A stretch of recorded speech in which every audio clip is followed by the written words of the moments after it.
I was just remembering the first times that I heard Ramayana sung. It was at my guru's ashram. You know, these texts, these books, both Valmiki's and Tulsidas Ramayana, they're not really meant to be just read. They're always sung. They're, you know, each section has a different raga, a different tala, and in between every small episode, the kirtan is sung, and praises are sung, and repetition of mantras is sung. So it's really you know, even though we're studying it with our minds and learning it with our minds, it's a complete practice hearing and singing these stories, and it's so completely heartful. And you know, I have some recordings of the Ramayana being sung in my guru's ashram, but then I kind of, it loses a little because I don't understand the Hindi.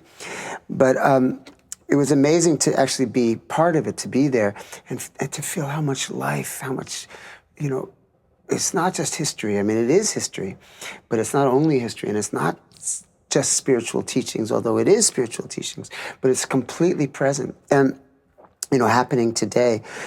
The Ramayana is enacted all over India several times a year at festival times, whether it's in like big urban cities or little teensy villages. There's so many stories about my guru, Neem Karoli Baba, going to prisons where the Ramayana was being enacted. They call it Ram Leela.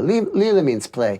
It's one of these words that has lots of layers of meaning, but on the most simplest level, it means play. So Ram Leela is the play of Ram in the theater, a theatrical presentation of the story that I've been telling you. So Maharaji would go to the prisons, and there's one great story where he demanded that the head warden touch the feet of the guy who was playing Rama. And the head warden wouldn't do it because the guy was a murderer, and he was, they had this whole prison hierarchy that they had to maintain. And so, but Maharaji absolutely insisted. And finally the guy did it, and Maharaji said, during this Ram Leela, that man is not the murderer, that man is Ram. And, so you see that all over India. And they had a TV show some years back, I don't know, maybe 10 years ago, I'm not totally sure, where it was the episodic weekly show of the story of Ram and Sita. And, even in villages where there was only one TV in the whole village, everything would stop for that hour when it was time to show the Ramayana. So the story is really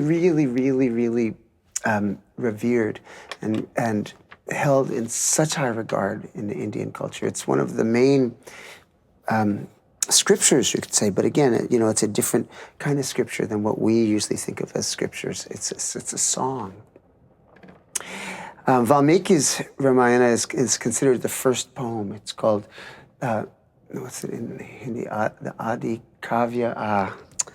I'm not sure the words, but it's considered the first poem. And it was sung by Rama's two sons, twin boys, Lava and Kusha. Rama hadn't heard the Ramayana. And until Valmiki brought the two boys to Rama's palace, and they sang it for Rama. And Rama didn't even know that they were his sons, although then he recognized them. And at the end of the first day, Valmiki says, now the second half of the Ramayana is the future. Do you really want to hear it? And Rama said, yeah. And then he recognized that the two kids were actually his sons. Well, this is jumping ahead in the story, so we'll leave that alone. But let me move this down. Thank you.